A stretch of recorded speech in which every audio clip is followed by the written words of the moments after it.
Hey, so I want to share with you in this video a very candid overview of my journey to how I became an advisor. Perhaps it could help others who are in similar situations, or perhaps it could inspire others, or perhaps others could take some lessons out of it, or perhaps you could give me feedback, right? Look, so I'm gonna transcribe and talk to you about my journey on how I became an advisor in real estate rather than just a sales agent selling real estate. And you know, maybe it's something that you'd like to do. Maybe you'd like to work with us. If you'd like to work with us, there's a link below. You can hit it. My team will be more than happy to reach back at you, and we'll help you either purchase a property in Dubai or sell your property. On the other side, if you're looking for online mentorship, specifically with Dubai real estate, there's a link for you too. You can click it, hit it, get in touch. We'd be more than happy to help you. And last but not the least, hit the like, subscribe, and bell icon. You help me out by doing that because my video reaches more people and then they can also benefit from this. Showreel first.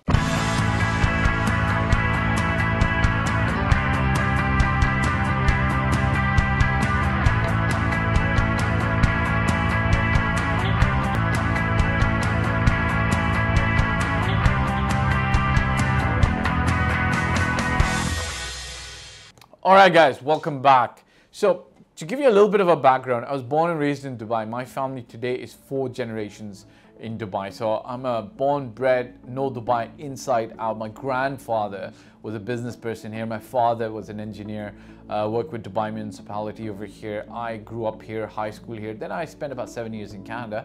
But to give you a little bit of a background on me and how I chose business and then I started going deeper into real estate was my father being an engineer.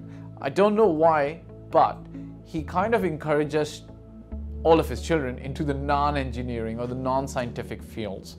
Nothing wrong with being an engineer. It's a great field. My father's an architect. His signature is on almost all the buildings in Dubai between a certain point in the 80s all the way up to the late 90s, because the final approvals for building designs used to come to him in his position with Dubai municipality. So he had a great amount of value to the city as well. But for me, he kind of unintentionally, or perhaps he had a vision, he pushed me towards, not pushed me, nudged me and encouraged me more towards going into the business world. And that's what I actually did, right? For me, I thought going into the business world meant going to business school. So I applied to one of the top schools in Canada called the Schulich School of Business at York University.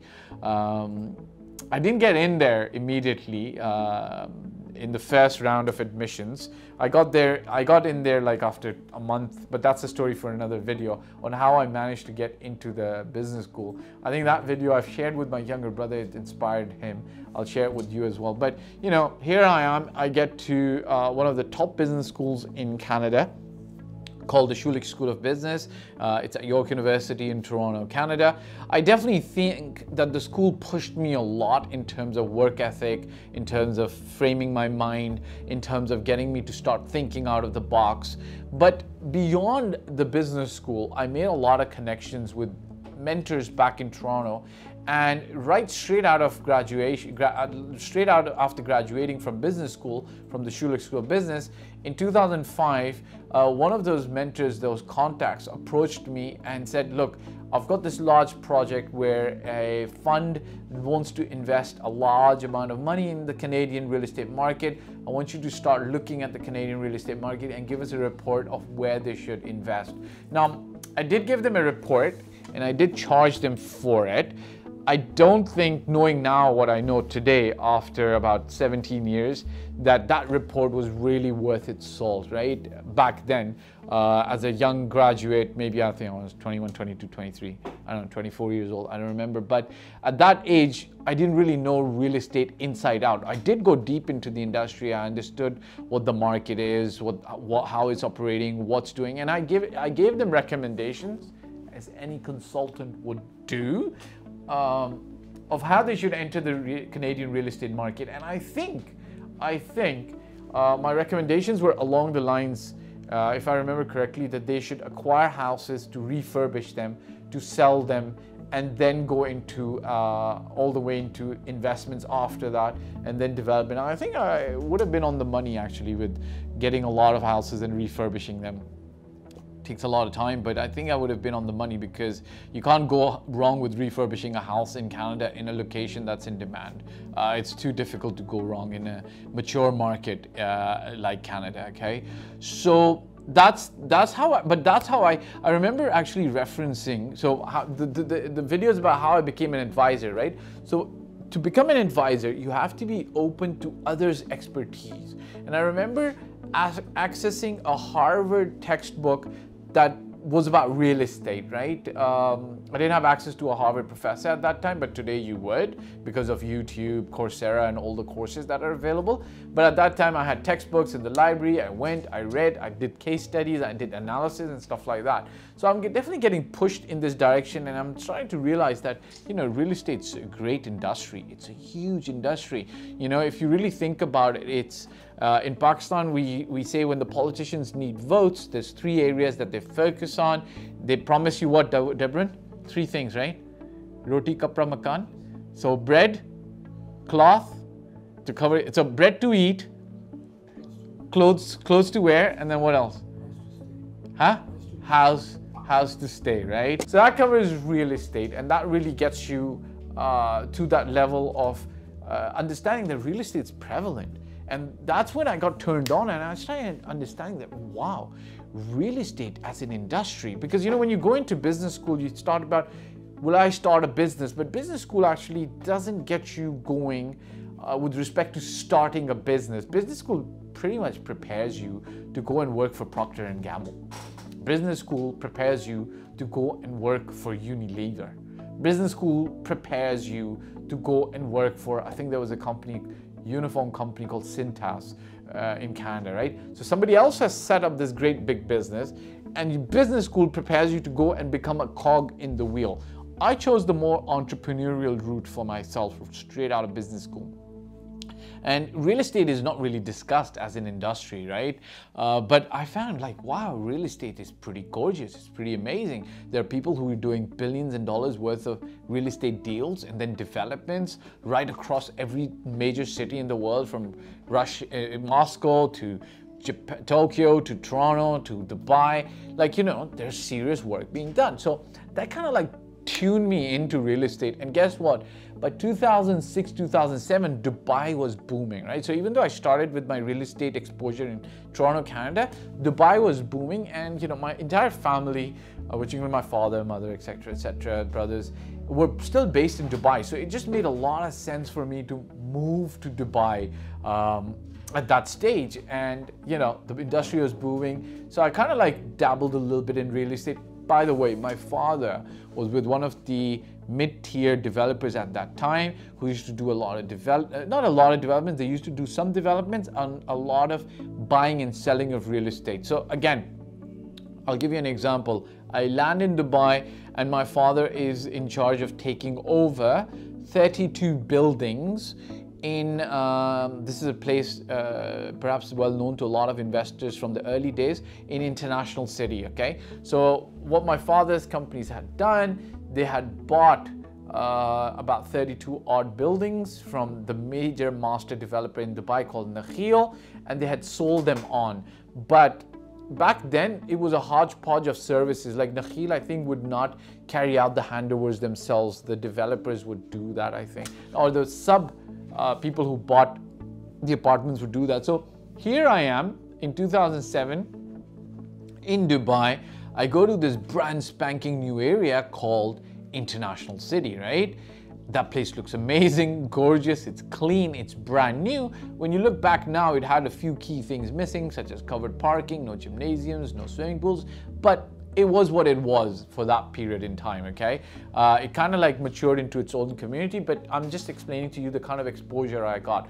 I look at this development on a grand scale, and I remember a lot of people, I'm not gonna say naysayers, coming to me and saying like, how is Dubai going to fill up all these apartments? I think there was about 27,000 apartments over there, right? So the question is, it begs to, that question is, you get asked that question because International City was built in clusters, okay? And the clusters were Persia, England, etc., so on and so forth. And the question was, how is Dubai going to fill up these apartments? Lo and behold, by 2009, 2010, they're all filled up. They're still filled up, right? There are vacancies that come up, but it's all filled up over there. But while I was involved on the sidelines with real estate, I went and I worked primarily in financial advisory. I was doing similar to what real estate brokers do. I was doing what financial brokers do, raising capital for companies, right? So we raised about maybe 10 million dirhams for one company, 8 million dirhams for another company, and then we would take a cut. In this, I got two mentors. One of them, I would say, was very sharp and shrewd. He's gone on now. He's no longer alive. May God bless him and give him a very nice place. He's a very sharp person and a very shrewd person, okay? And the other person was a very classy and a smart person. Their backgrounds, one of them was worked with IBM for 25 years all across the globe. The other worked with Nikkei, the international stock markets. And so both of them, I would consider that they mentored me to some certain extent, okay? Specifically, the person who worked with IBM mentored me for about a year or so or more, right?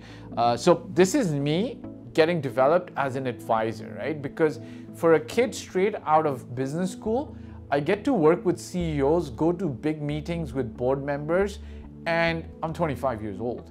And that was because I chose the entrepreneurial route. So instead of going to Procter & Gamble or Unilever to work with, I chose the entrepreneurial route and I went to the smaller startup companies where I kind of literally wore all the hats in a smaller company with 5 or 6 people in Dubai, right?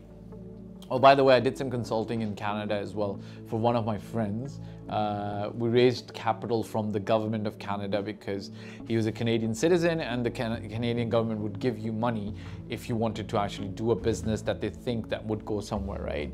But that was still in Canada. But after I moved to Dubai in 2007, I'm still involved in real estate through my father and so on and so forth, and then a little bit on the sides.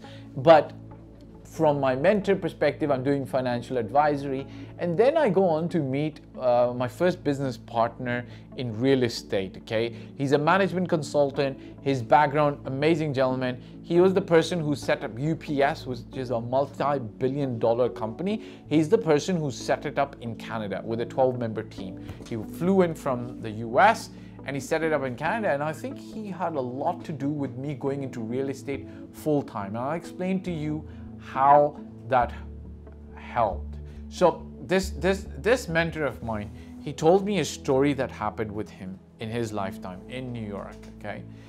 He got invited with his wife when he was a fresh MBA working with UPS with this great nice suitcase that he would travel around the US. He was not working with UPS, maybe another company, but he had like this unlimited spending credit card from the company. He was a consultant, he would fly business, he would stay in great 5-star hotels, but he was making money for all these other people, right? For big companies. He gets invited by a gentleman who is, I think, of Pakistani origin, but he has a house in a part of New York which not a lot of Pakistanis have, right, at that time. Maybe now, 25, 40 years later, they do, but it's like an expensive part, you know, Deborah, of New York, okay? I don't know if it was Long Island or Hamptons or whatever. So my mentor tells me that the moment he saw this house, he was like, this guy's doing very well. And now when he goes in there, this guy tells my mentor, like, look, I did this all on the back of real estate. Okay, somebody helped him out, then he sold more property, then he did this. But at that stage, my mentor, the story, the way he narrates it to me is like, he thought that this person was trying to misguide him, right? Because my mentor felt like, hey, I've got this great job, unlimited credit card, job security, so to speak, and I make a decent amount of money every year. Why would I give that up to go and work in real estate, right? But look at the difference, right? My mentor, who's a consultant, if he continued working the same way as he was doing, he would probably, if he was making $200,000, would maybe max out in the next 10 years to about $2 million in terms of take-home pay, right? After taxes even, if he's a super great consultant. Whereas this guy was probably making $20 million a year, right? So look at how different it is. But my mentor said, look, I didn't take that person's advice, Fahd. you should, right? So me and my mentor, he was very kind he was very kind. He actually gave me a partnership stake in the company that we formed. It was back in 2008. It was called Al Zahim Real Estate. We formed a company. It's June 2000. I think the company's formed in April or March 2008. June 2008, he flies off to the UK for his vacation. August, I go to Pakistan. I get married, and we come back in September, gung ho, ready to go take over real estate in Dubai. And guess what happens? The real estate, the global financial crisis happens, right? Like big time, okay? Everything goes bad. Oh, by the way, before we actually went away, we'd already made about 2 investments into the Dubai real estate market, okay? One was a preeminent developer, Emaar. The other was a preeminent developer, Nakhio. I guess we didn't fathom in what was happening in the world markets, though we could already start seeing people coming from the US to Dubai and telling us that they've lost their job, etc., etc. But we felt like Dubai is just absolutely resilient and nothing bad is going to happen, okay? Look, I'm going to continue into part 2 just to break up the video so it doesn't get too boring. But look, check out for part 2. It's going to be coming as well. All right, cut. Hey guys, thank you for watching the video. I hope you liked it. My name is Fahd Dawood. I've been doing this for 15 plus years. I started in Toronto, Canada in 2006, and since 2007 I've been based in Dubai and doing real estate in Dubai. Look, if you're looking to work with me, there's a form below and my mobile number. I do paid consulting. You can also get help from my team for services. If you like the video, press the like button, press the subscribe and the bell icon, and share it with your friends who you feel would be able to benefit from the content of this video. Last but not the least, I'll repeat, me and my team's role is always going to be to help and select the best property for you. Your role will be to invest in that property, and we will in turn invest in your life and your future. Bye for now.